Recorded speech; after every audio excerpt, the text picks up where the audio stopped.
नमस्कार दोस्तों, स्वागत है एक बार फिर से आपके अपने चैनल पर और नई जानकारी के साथ, लेटेस्ट अपडेट के साथ एक बार फिर से हार्दिक अभिनंदन करता हूं, बहुत बहुत स्वागत करता हूं। दोस्तों, बहुत ज़बरदस्त जानकारियां सामने आ रही हैं और सबसे जो सोशल मीडिया पर मुद्दा छाया हुआ है वो है द्वितीय काउंसलिंग और पदवृद्धि का।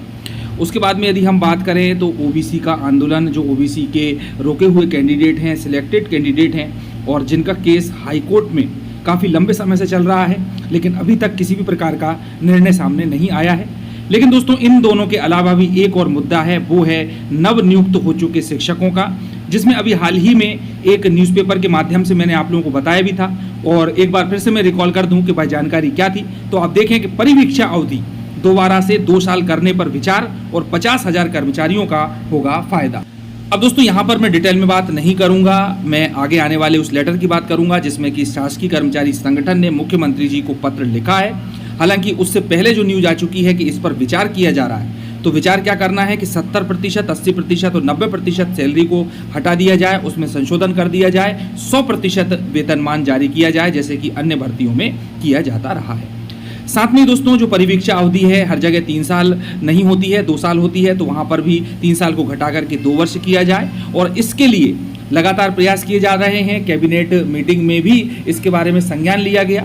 और चलिए अब लेटेस्ट अपडेट के बारे में बढ़ लेते हैं कि अभी हाल ही में शासकीय शिक्षक संगठन मध्य प्रदेश के द्वारा भी ये ज्ञापन पत्र तैयार किया गया है, जैसा कि आप ये देख पा रहे हैं। और इसमें मुख्यमंत्री जी से नम्र निवेदन किया गया है और अपनी व्यथा को बताया गया है कि किस प्रकार से भर्ती में देरी से जो अभ्यर्थी हैं, कई तो ओवर एज हो चुके हैं और बहुत कम नौकरी जो कर पाएंगे, बड़ी मुश्किल से उनकी सर्विस लगी है, और यदि उन्हें 70, 80 और 90% मिला और चौथे साल 100% मिला तो किस प्रकार की स्थिति बनती है।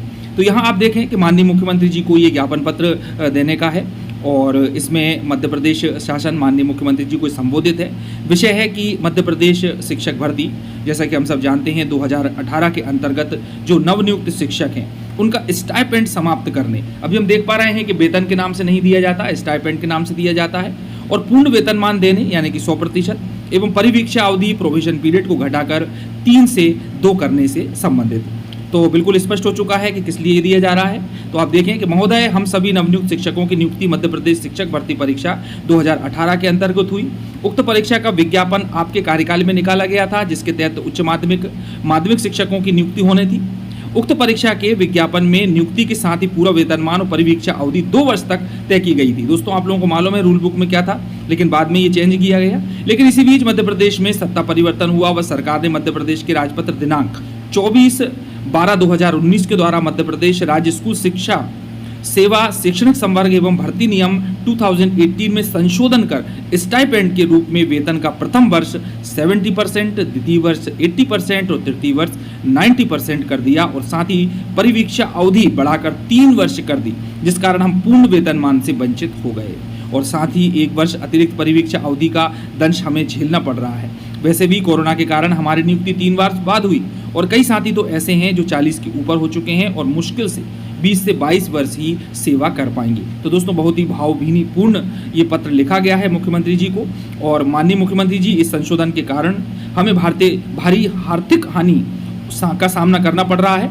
अब वर्तमान में आपकी सरकार है और आप सदा से ही कर्मचारी के हितैषी रहे हैं। आपको भी समय समय पर इस विषय से अवगत कराया गया और आपने भी उक्त नियम में संशोधन कर पूर्ण वेतनमान देने और प्रोबेशन पीरियड 2 वर्ष करने का आश्वासन दिया था। अतः आपसे अनुरोध है कि आप हमारी पीड़ा समझते हुए इस दिशा में कदम उठाएंगे एवं हमारा उज्जवल भविष्य सुनिश्चित करेंगे। धन्यवाद। तो दोस्तों, इस प्रकार का जो है ज्ञापन पत्र है और मुख्यमंत्री जी को ये दिया जाना प्रस्तावित है और संभवतः पहुंचने की कार्रवाई भी स्टार्ट कर दी गई होगी। आप देख पा रहे हैं कि जो भी नवनियुक्त चयनित हैं वह सभी इसके अंतर्गत प्रार्थी हैं और मुख्यमंत्री जी को बहुत ही भावपूर्ण ढंग से ये लेटर लिखा गया है और निश्चित रूप से अपनी जो व्यथा है, करुण कथा है, उसको सुनाने का यहाँ पर प्रयास किया है, जो कि बिल्कुल सत्य प्रतीत होती है। तो दोस्तों, देखते हैं आगे क्या होता है। हालांकि कैबिनेट में भी इस पर बात की जा चुकी है। तो दोस्तों, मिलते हैं नई जानकारी के साथ, लेटेस्ट अपडेट के साथ। धन्यवाद। जय हिंद, जय भारत।